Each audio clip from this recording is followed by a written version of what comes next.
In the mountains of Japan, the winter does not just kill you. Sometimes it marries you. Come, sit by the hearth and let the tale begin. I love the snow. It's so quiet and pretty. It is beautiful, but sometimes the most beautiful things can be the most dangerous. In the old legends of Japan, they say the snow itself has a spirit. A ghost as beautiful and as silent as the snow, and just as cold. They call her the Yuki-onna, the Snow Woman. Our story begins many years ago in the mountains of the Musashi province. Two woodcutters, the old man Musaku and his young apprentice Minokichi, were on their way home when a terrible snowstorm, a fubuki, descended upon them. The wind howled like a hungry wolf, and the snow fell so thick they could not see the path. Lost and freezing, their only hope was a small, abandoned ferryman's hut they found by the river. The hut offered little protection. There was no fireplace, no way to make a fire. As the night wore on, the cold deepened and the storm grew even more violent. Eventually, exhausted and frozen, the two men fell into a fitful, uneasy sleep. Sometime in the middle of the night, Minokichi awoke with a start. The wind had stopped. The hut was deathly silent, and they were no longer alone.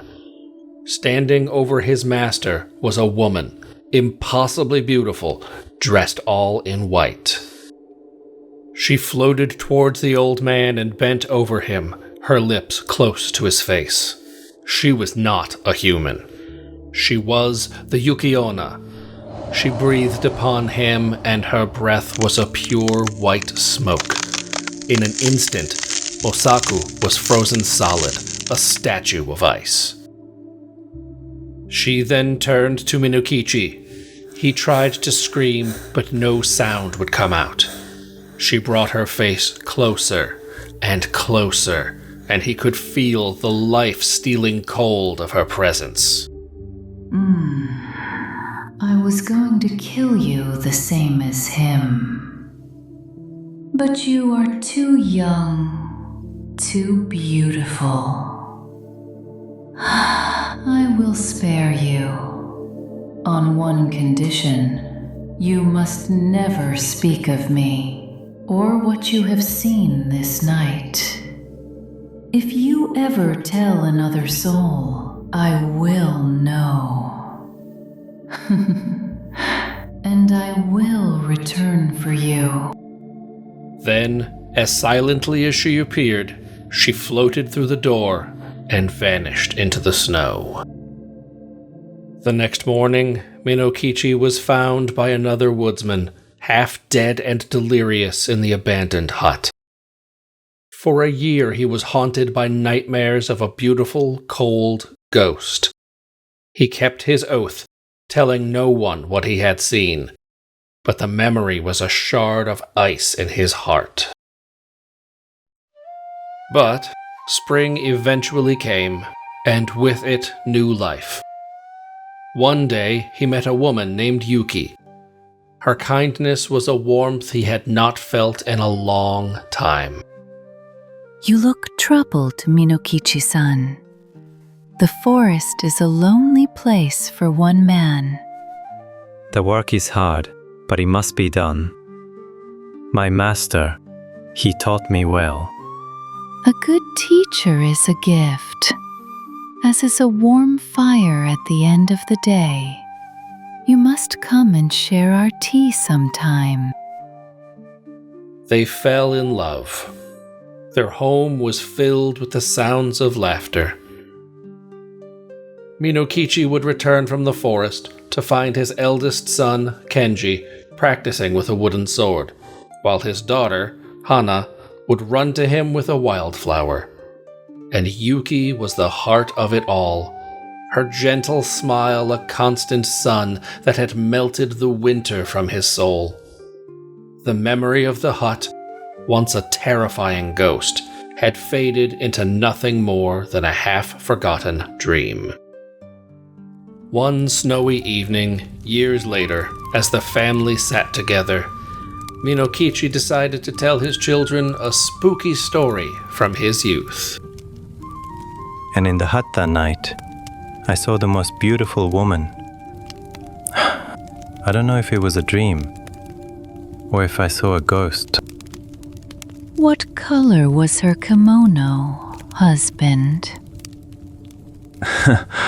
Why, it was white as the snow. And her eyes? What of her eyes, Minokichi? A cold dread, a feeling he had not felt in years, began to creep into Minokichi's heart. He looked at his wife, truly looked at her, and for the first time, he saw the ghost that had been living in his home all along. That woman was me. And you have broken your promise. I told you what would happen if you ever spoke of it. I should kill you now. But as she turned to their sleeping children, her rage faltered. For all her ghostly nature, she had been their mother, and she loved them. For their sake, I will spare you, but you must care for them. If they have anything to complain of, I will return.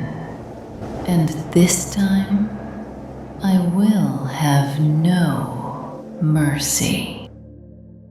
And with that, she melted into a cold mist and disappeared into the night, never to be seen again. So, she was a monster. But she was a mom, too. She was. It's a story that reminds us that even in the coldest hearts, there can be warmth, and that some promises are a matter of life and death. Next time, the monster isn't just outside in the snow, it's inside our own minds. We journey to the frozen forests of North America for a tale of a creature born of starvation and madness. Don't miss the terrifying legend of the Wendigo.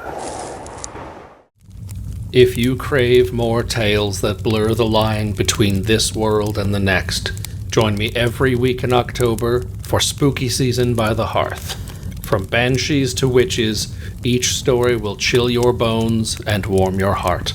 Subscribe and gather close. The fire's just getting started. Until next time, I am, as ever, your humble storyteller. May your nights be warm, your dreams filled with wonder, and your heart ever open to the magic of a good story.